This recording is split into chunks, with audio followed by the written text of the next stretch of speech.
I enjoyed watching the congregation while Bob was reading this morning because some of you had a look as you weren't looking at the bulletins, you were looking this way at Bob, and after about 25 verses, your faces started to go, when's this going to end? Oh my gosh, how long could this go on? So the reason that we read a piece of text longer than Beowulf is not just because I enjoy messing with Bob Chase. It is because by the end of that piece, you see the Samaritan woman has become a full-blown evangelist. Someone who is actively proclaiming the word of love and liberation to her community. However, if you are like me, you can follow along in this piece from John 4. Everything fits together quite well early on. And the text begins, and it begins comfortably for us. Jesus is thirsty, and there's a woman at the well. Okay, great. And then suddenly the whole thing takes a left turn without a blinker being turned on when Jesus says, "Go call your husband and come back."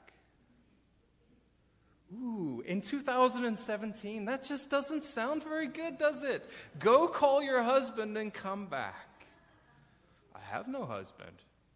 You're right, Jesus says. I know. Okay, why are we going through all of this? I have no husband, for you have had 5 husbands, and the one you have now is not your husband. What you have said is true.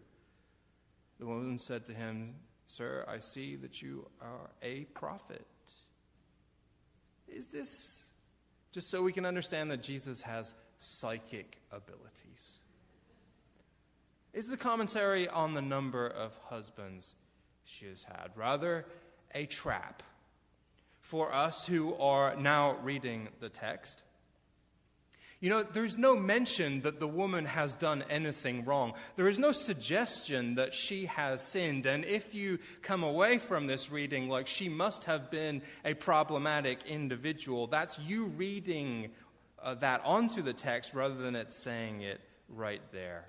We don't know how Jesus brings this to her. We don't even know fully what his motivation is in saying this.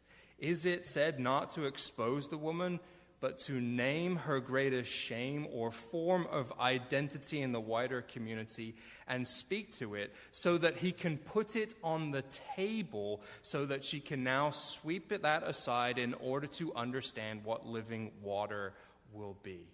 Is it put on the table so that it can now be taken off the table for both of them in this dialogue? Because you know how it is. You're in conversation with people, and they tend to identify you through one or two things, and sometimes those one or two things are your greatest shames. I'm talking to you, I'm having this discussion with you, but I know you're the guy who used to drink too much. I know you're that woman that said that really dumb thing at the office party last year. I know you're the guy who gambled away the mortgage.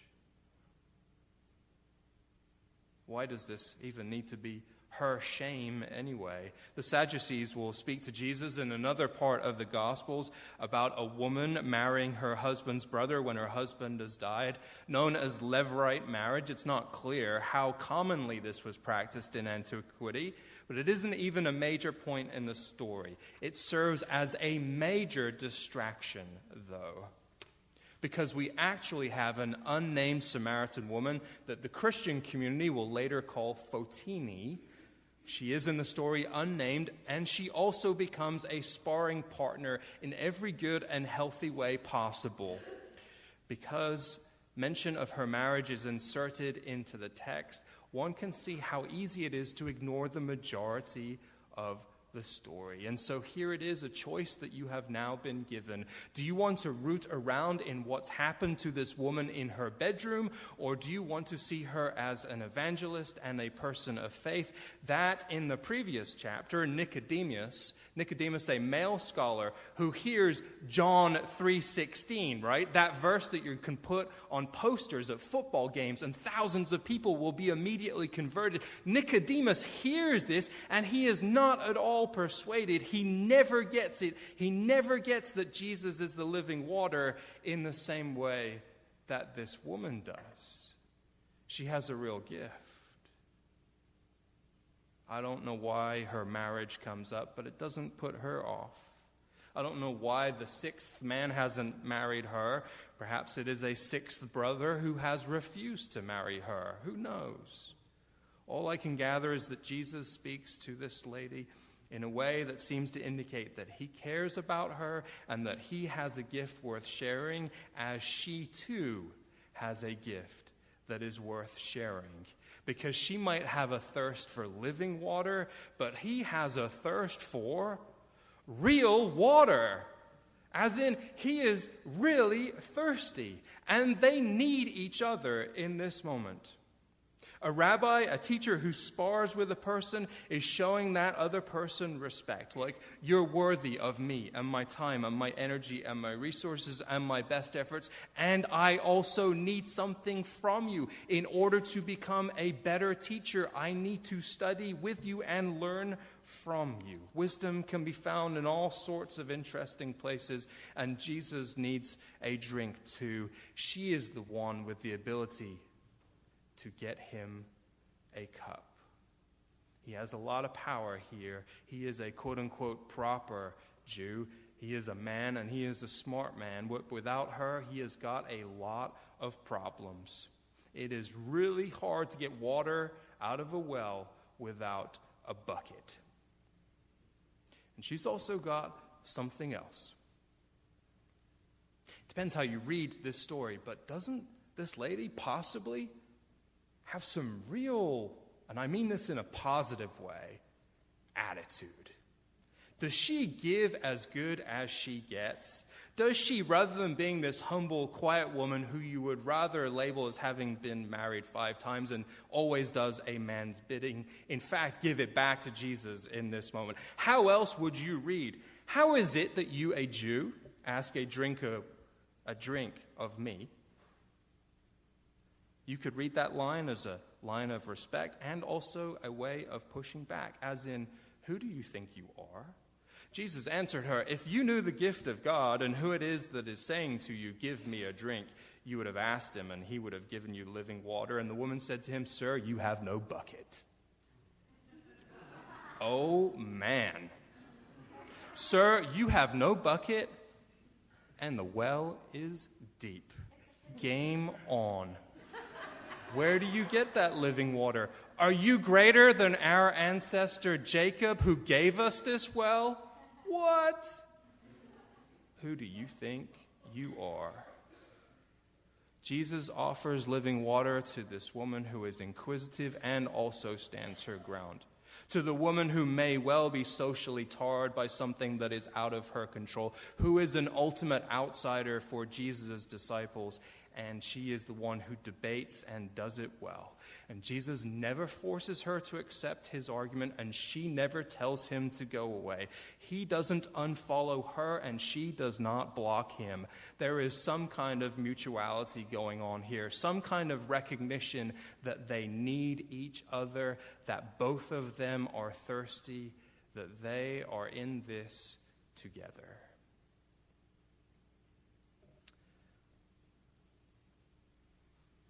You know, I followed the story, not intimately, but the story of the protests at Middlebury College for a little while.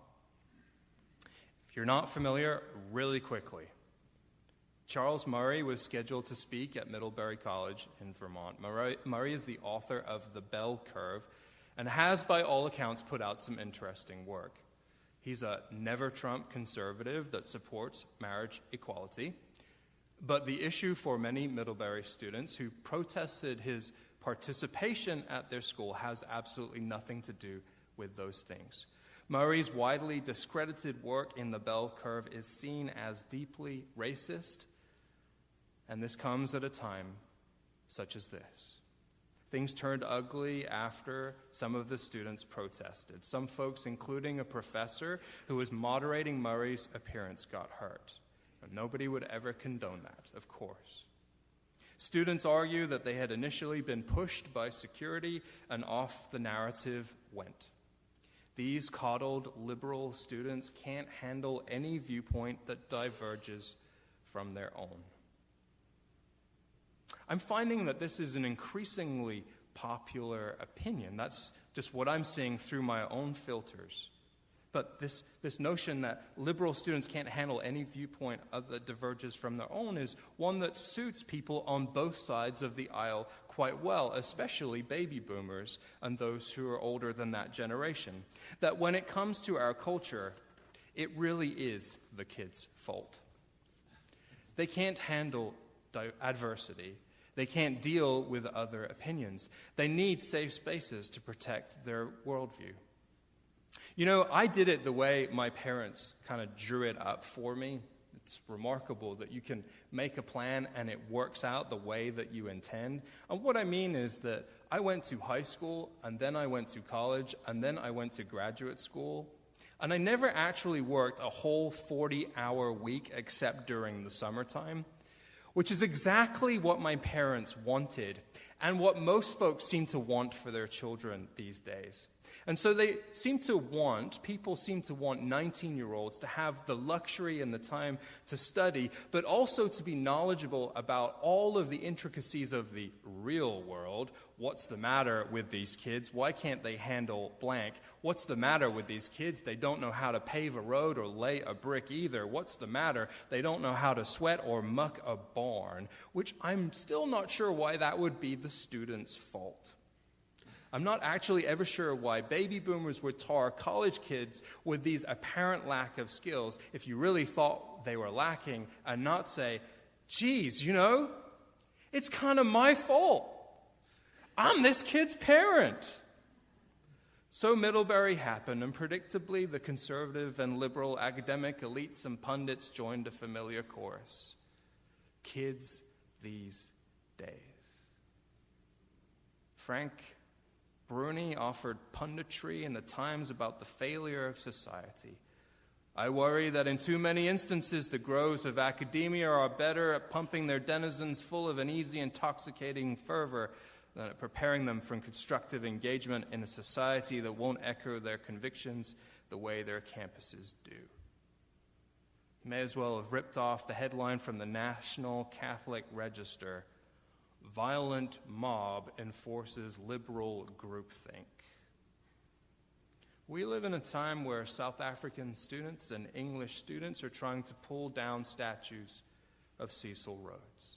And we live in a time where Woodrow Wilson's thoughts on race are up for a little more than just serious debate at Princeton. Should we celebrate? Should we celebrate a racist? We live in a time where so many decades have passed since fill in the blank, Emancipation Proclamation, Civil Rights Act, and people of color are still rightly convinced that the police don't treat them fairly, and that it is harder to rent an apartment, and the educational system is skewed, and that it's pretty obvious that there's some real problems around race in America still. And just talking about it in the minds of some of our citizens, those who occupy campuses like Middlebury, talking about it like we should reason with racism, that time has come and gone. That as a society, we don't have time for another 12 generations to pass to try and get this right. And you might not like that at all. You might think that it's all a bit extreme, or dialogue is the only way. But consider then simply that even if you disagree, the mechanism of scapegoating 19-year-old kids is ugly and awful and pervasive. And we know in the Christian church, when we claim to follow one who will become scapegoated in the Gospels, who will be held up as a symbol of the machinery of the empire and will be raised up so that some elites will be appeased and will be crucified as a scapegoat, that turning on hundreds of thousands of 19-year-olds and saying that they are always the problem, being convinced that if we could just fix this unknowable group, if we could just raise up teenagers differently, or if we could just convince them of the error of their ways, then things will work out just fine for us. There are two truths to live by, at least two truths to live by in this moment. And number one is the mechanisms of scapegoating are as bad on the left of academia and punditry as they are on the right, and that scapegoating can only ever be used for evil.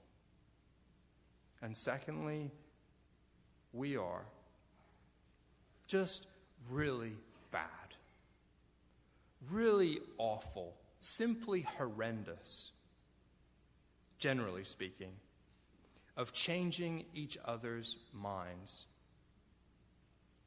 If we don't first establish that we are operating from the same playbook, employing the same grammar, and that the ground rules have been set. The first ground rule being that we care deeply for each other. Otherwise, changing my mind, changing your mind, forget about it. You see, that's why I think Jesus talks about the Samaritan woman's husbands. Whatever ails her, whatever is her deepest need, whatever is her most profound scar, it is put on the table and then it is not judged. She is free to move past that in this moment so that she can experience grace and living water. And I think that's why Jesus didn't go out that morning with a bucket. Because these two people know that they need each other. And I think that's why it's so easy to blame the kids. Because we're scared of these different people who know how to operate in the cloud at birth, and also because they are so done dialoguing over the merits of an academic's racist work. That ship has sailed. The kids I know, the kids that I met, if they understand that if you're done with that too, that if you really are trying your best to be done with scapegoating them and you really want change, well now we can talk because we need each other. God's living water, you'll notice in the Gospels, doesn't come by force. You can't bully someone into believing things about love. That's why Jesus never forces this woman to believe anything. That's why in the Gospels he speaks in parables and not bullet points. That's why he tells stories rather than firing off missives and issuing demands. Because the kingdom is not intelligible through the use of force. The kingdom is never intelligible through the mechanism of scapegoating. Middlebury makes that plain too, as well as the response to it. And so may you love your neighbor. May you love your neighbor as you love yourself today. May God's peace be with you.